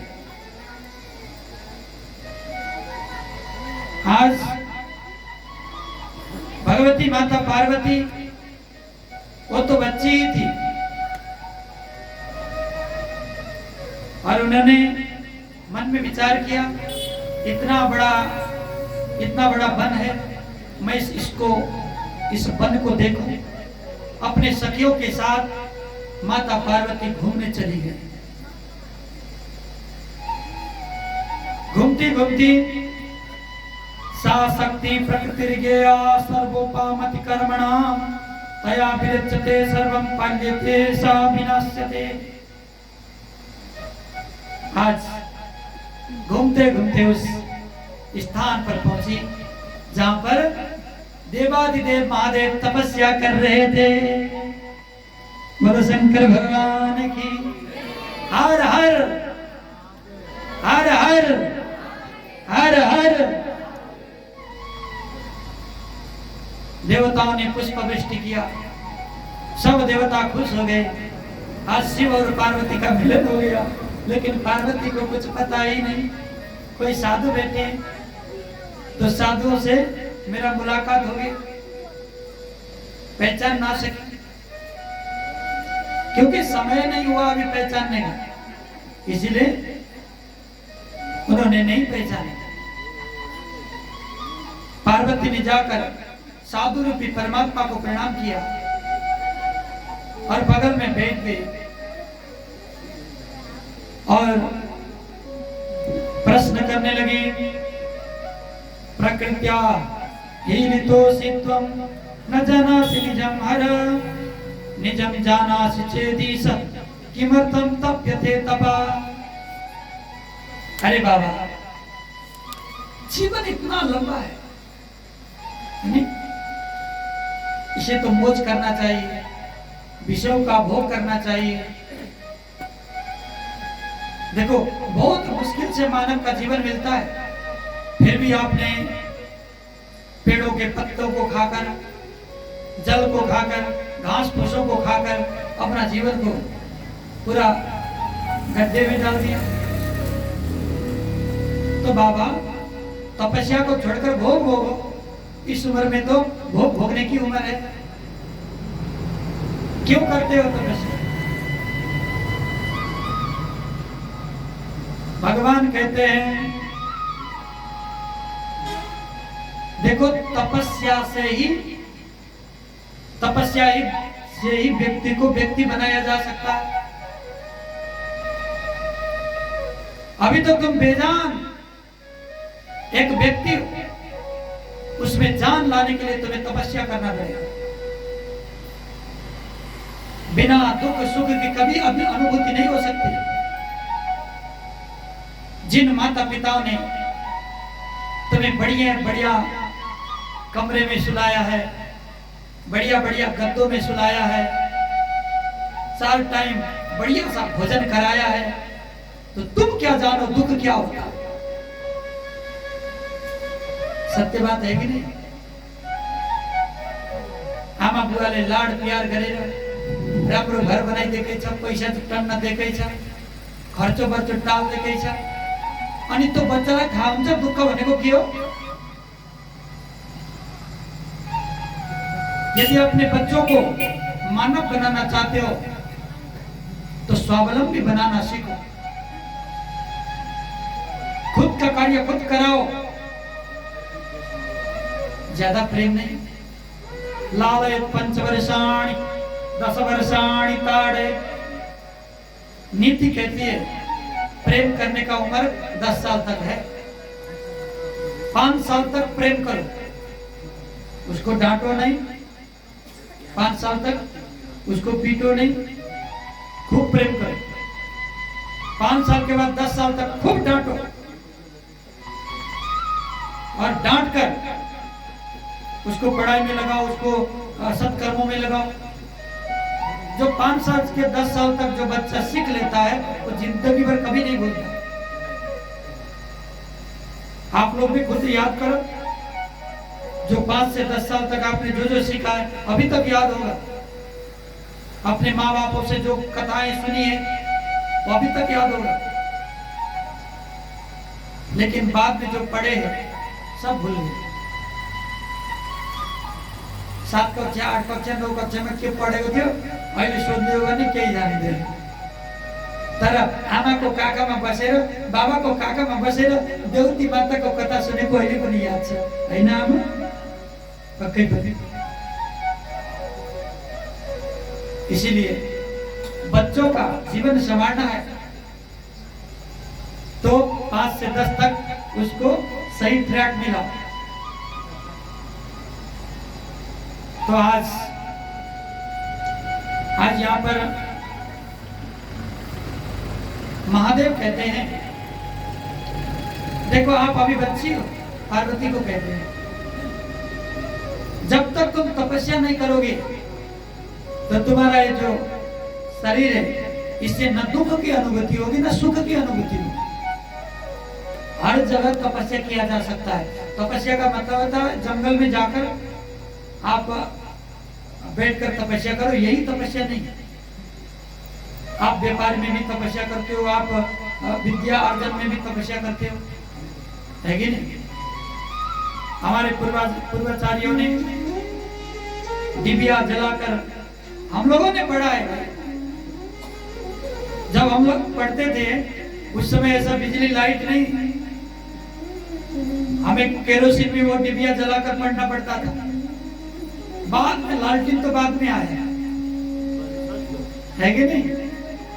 तो अब इतना सुख सुविधा है फिर भी हमारे बच्चे नहीं पढ़ रहे, क्योंकि उनको स्वावलंबी बनाने हमने सिखाया ही नहीं, उन्हें दुख का अनुभूति होने ही नहीं दिया। जब तक दुख का अनुभूति नहीं होगा वो सबरेगा ही। इसीलिए पहले बच्चों को गुरुकुल की व्यवस्था थी। कितने भी धनी व्यक्ति क्यों ना हो, पैसा वाला क्यों ना हो, तो उनके बच्चे गुरुकुल ही जाएंगे और लकड़ी बीनने जंगल जाएंगे और गुरु की सेवा करेंगे, खुद अपने हाथ से भोजन बनाएंगे, अपने हाथ से गोबर उठाएंगे। ये व्यवस्था थी पहले, जब भी वो कुछ बन पाते थे। लेकिन अभी तो टीचरों ने, गुरुओं ने हड़काया, डांटा कि बच्चे ढंग से पढ़, तो घर में शिकायत आ जाता है और माँ बाप डंडे लेकर गुरु को मारने जाते हैं। मेरे बच्चे को हड़काता है, पीटता है लोग, तो बच्चों की बुद्धि की विकास कैसे होगी? अति चोरी लक्षण में पहले ही बताया, प्रेम करो लेकिन अति मत करो, ज्यादा मत करो। इस शरीर से भी उतना प्रेम नहीं करना चाहिए, नहीं तो ये शरीर निकम्मा बन जाएगा। इसको काम में नहीं लगाओगे, खूब इसको आराम करोगे और धूप में निकलने नहीं दोगे, नंगे पांव चलने नहीं दोगे, तो क्या होगा? शरीर तो है लेकिन फरमाई है, कुछ काम का नहीं होगा। इसीलिए शरीर को तपाओ, कर्मों में तपाओ, धूप में तपाओ, ज्ञान में तपाओ, नहीं हर जगह तपाकर इसको मजबूत बनाओ। कमजोर होने से कोई नहीं, लेकिन इनमें ताकत जरूर होना चाहिए, शक्ति जरूर होना चाहिए। दिखने में कमजोर भले हो। तो सज्जनों, इसीलिए तप ही श्रेष्ठ है। तपस्या से ही ब्रह्मा ने सृष्टि करने का शक्ति प्राप्त किया, तपस्या से ही विष्णु ने पालन करने की शक्ति प्राप्त करी, तपस्या से ही आज स्वर्ग के राजा इंद्र उस स्थान पर बैठ पाए हैं, तपस्या से ही सूर्य तप रहा है, तपस्या से ही ये सारा जगत का निर्माण हुआ है। इसीलिए देवी हर किसी को तपस्या करना चाहिए। तो देवी कहती है तपस्या करने से होता क्या है? आपके मन में जो भी है तपस्या से प्राप्त हो जाता है। तो देवी के मन में आया, मेरे मन में तो भोले बाबा है, क्या भोले बाबा प्राप्त हो सकते हैं? तपस्या करके देखो, क्यों नहीं होने? तपस्या करके देखो, जरूर आपको भोलेनाथ मिलेंगे। तो आज माँ ने भी तपस्या करना ठान लिया और अपने पिताजी से कहकर हिमालय से कहने लगी, पिता, तप करने से व्यक्ति में मजबूतियां आती है, तप करने से व्यक्ति में बहुत खूबियां आती है, तप करने से व्यक्ति में शक्तियां संचारित होने लगती है, इसीलिए मैं तप करना चाहती हूँ। पिताजी कहते हैं, ढंग का जगह देखकर मैं तुम्हें तपस्या के लिए अनुमति दूंगा। और ऐसा ही किया, सब कुछ व्यवस्था करके देवी को तपस्या का स्थान तैयार किया, अपने संरक्षण में देवी को तपस्या करने के लिए छोड़ दिया। लेकिन इधर क्या हो रहा है संसार में? ताड़क नाम का असुर ने पूरा संसार को घेर लिया, इंद्र को जीत लिया, देवताओं को तितर बितर कर दिया और सारा जगहों पर ताड़कासुर का दबदबा बना रहा। उसने किसी को नहीं छोड़ा, यहां तक कि ब्रह्मा तक को सताया। सारे देवी देवता परेशान हो गए, स्वर्ग छोड़कर कोई गुफाओं में, कोई कंदराओं में लुक छिपने लगे। सारे देवी देवता गण आज जाकर भगवान विष्णु से शिकायत करने लगे कि प्रभु, अब ये ताड़कासुर के अत्याचार से हम लोग कब तक भागते फिरे? आप ही बताइए प्रभु, हम लोग क्या करें?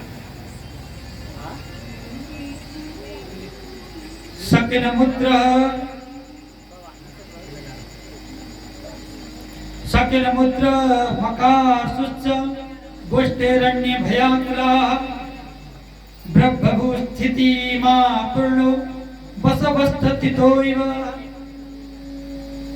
इस तरह से सारा संसार व्याप्त हो गया राक्षसों से। सज्जन, अभी भी ऐसा ही है। ये तो ताड़कासुर की बात, पुरानी बात। नई बात बताओ, अभी जो चल रहा है ना, इस युग का नाम क्या है पता? क्या है? कलयुग। तो कलयुग में भी बहुत बड़ा प्रॉब्लम है। यहाँ डिस्को डांस कर दिया जाए, नहीं, बहुत सारे लोगों को लाकर नचा दिया जाए तो सब लोग आएंगे, भीड़ इकट्ठा होगा, पूरा मेला लग जाएगा। लेकिन जहाँ भक्ति, ज्ञान, वैराग्य और ब्रह्मांड की बात होने लगे, जीवात्माओं के कल्याणों की बात होने लगी, तो वहां पर सुनने वाले दो चार आएंगे। क्यों? जो चीज हमें चाहिए उसके लिए हमें कोई जरूरत नहीं, मतलब उस प्रति हमारा कोई भी ध्यान नहीं, भाव नहीं। लेकिन जुन चीज हामीलाई चाहिँदैन, हैन, नाच गान डान्स, चुटकिला उखान टुक्का, हाँसी मजाक, त्यो कुरामा चाहिँ हामी बढी ध्यान दिन्छौँ, बढी त्यताप्रति आकर्षित हुन्छौँ। तर सज्जन, भगवान को कथा, कीर्तन, भजन, पुराण में हाम्रो ध्यान बहुत कम जान्छ। यो के को प्रभाव ले भन्दा यो प्रभाव हो कलयुग को प्रभाव। एकछिन विचार गर, यो कलिले हामीले के गर्न सक्छ? एकचोटि हामीले सोचौं, आज हाम्रा बच्चा हामीले भनेको मान्दैन, बुढाबुढीलाई घरबाट निकालेर वृद्ध आश्रम पुर्याइरहेका छन्। आज यज्ञ आराधना घरमा हुन छोडे, तपस्याबाट सबै विरत हुन थाले। यो कारण हो यो युगको, र यो युगले हामीलाई कस्तो कस्तो दुर्गति गर्छ, प्रत्यक्ष हामीले देख्न पाए कस्तो होला है? प्रत्यक्ष हाम्रो दृष्टिगोचर भए तो युग कस्तो होला, त्यसले के उपद्रव गर्दो होला, इच्छा लाग्दैछ हजुर? यो पापी कली कस्तो छ एकचोटि विचार करा।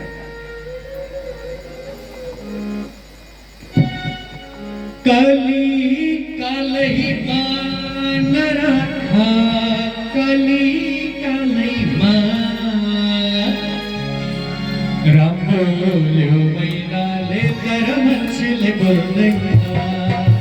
राम बोल्यो मैनाले तर मान्छेले बोल्दैन। यो गोरकली नबकली सबैले बिरबारी। यो गोरकली नबकली सबैले बिरबारी। आएर प्रभु रक्षा गरिदेऊ भक्तको बिरबारी। आएर प्रभु रक्षा गरिदेऊ भक्तको बिरबारी।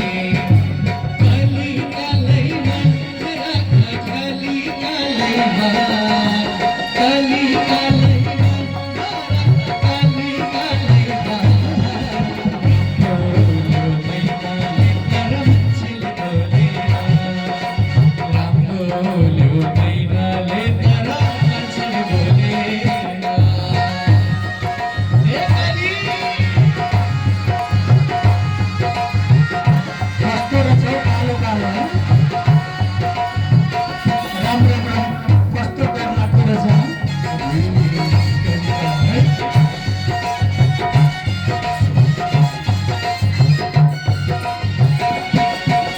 यो कलिकालमा कमाउने काममा सफलको बन्दछन्।